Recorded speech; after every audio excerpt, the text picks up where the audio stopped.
Hello everybody, welcome to Miss Amy's Garden. I've been waiting for a couple of weeks to show you a video of how to tuck and trim your tomato plants and get them ready for summer. So these are pretty far gone, but there's still hope. We can still get them under control. First thing I'm going to do is tuck them in and get the leaves positioned through the cage so that I know exactly what I've got to work with, and then I'll start to trim.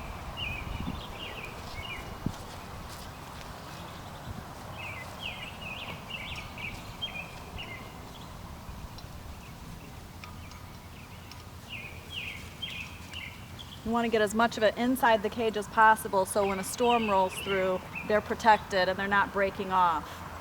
If you grab the main part of the stem and push it towards the center, usually, not that way, but usually you can get the plants to tuck inside. Some of these vines have gotten too thick to be flexible enough to tuck back in. So what I'll do at this point is take them to the outside of the cage and I'll tie them up.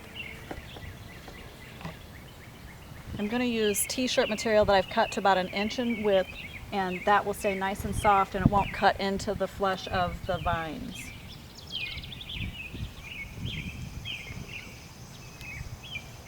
When you work with your tomatoes, make sure that you wear good gloves because you will get stained to the point where your hands won't come clean.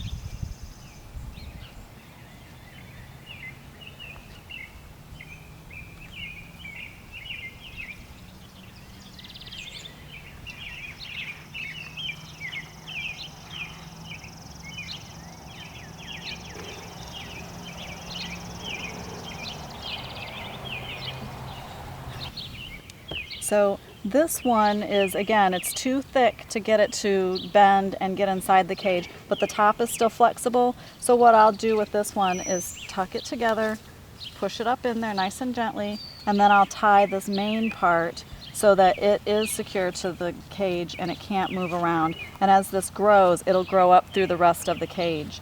These cages are about 4.5 feet tall inside the bed, and these tomatoes, which are salad tomatoes, will get to be about 7 feet tall, so they will have plenty of room to grow up inside that cage, and then they'll be nice and secure.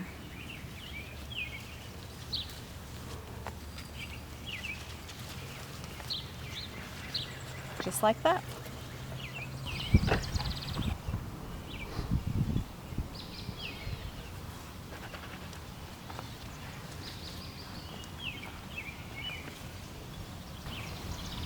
So this one I'm going to try to tuck back inside because only this section is outside the cage.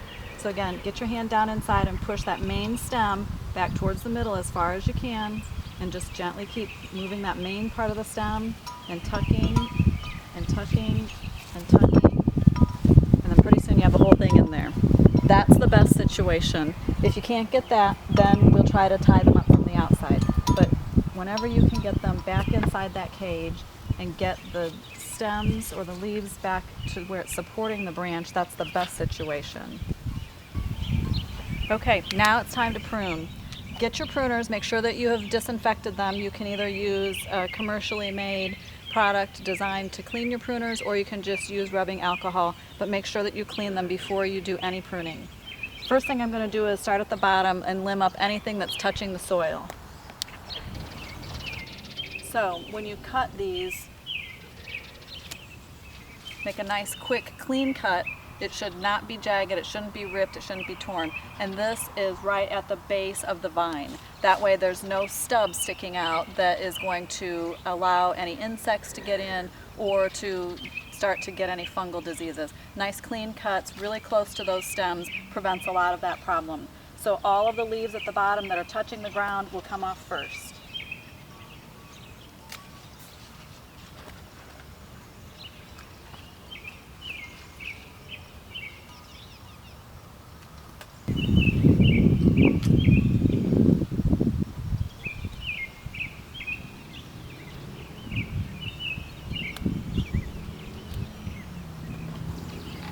So all of the leaves that were touching the soil have been trimmed and pulled out. So now I'm going to go around and take anything that's really large like this that isn't it isn't supporting the plant on the cage, and it also isn't going to be covering any fruit to shield it from sun scald.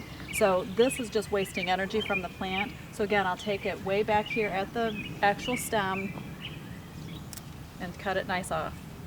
So I'll go around and do that. This one is actually going to be a support. It's coming through the cage, but it is really long, so I'll do what's called a heading cut. Cut it there, and it still will serve its purpose. And if there were ever any buds that set down below that, it would still give it some protection. So this is actually going to define the shape of the plant, but this first pass is light. Remember, keep it light.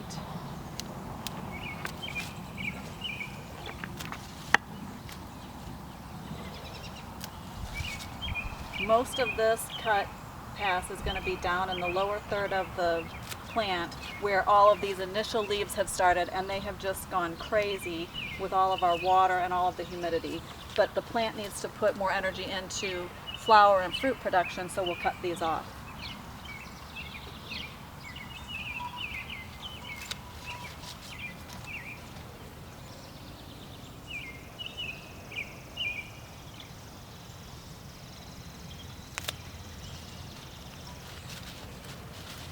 That's a lot of plant production for no good. There's no way that this at the very bottom of that plant is going to produce leaves or produce flowers and make any fruit.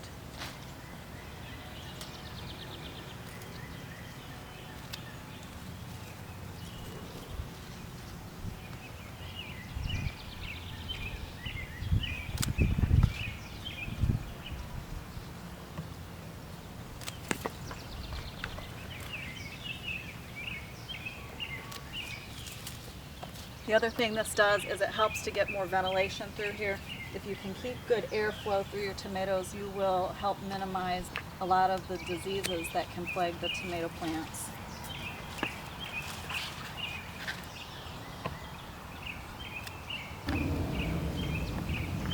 If I forgot to mention earlier, make sure that your pruners are disinfected before you get started so that you're not spreading any diseases, or make sure that they're nice and sharp so that you're getting good clean cuts to help promote good healing. You can use a commercially available product that is designed for pruning shears, or you can just use rubbing alcohol. Make sure you get all of the parts of the pruner. I do the handles and everything because the entire pruner is going to touch the plant inside. But this ultimately is what we're looking for. We're looking for better airflow at the base. We're looking for nothing touching the ground. I'll go back through and make sure to pick up all of the extra leaves out of here, any buds that have fallen, any little plants or fruits that have fallen. Keep the ground as clean as you can, and that will help prevent a lot of insects from coming in. It will also help with disease prevention. But this is ultimately what we're going for on the first pass. Tucked, tidy, and nice and trim at the base. Once we get into the middle part of the growing season, when it's hot and we've been doing a lot of harvesting, the center section will start to get really congested, and we'll come back and do a second pruning there, and hopefully Scott will be the video guy and he'll help me with that. Thanks for watching, and please like and subscribe and let me know if you have questions. Thanks.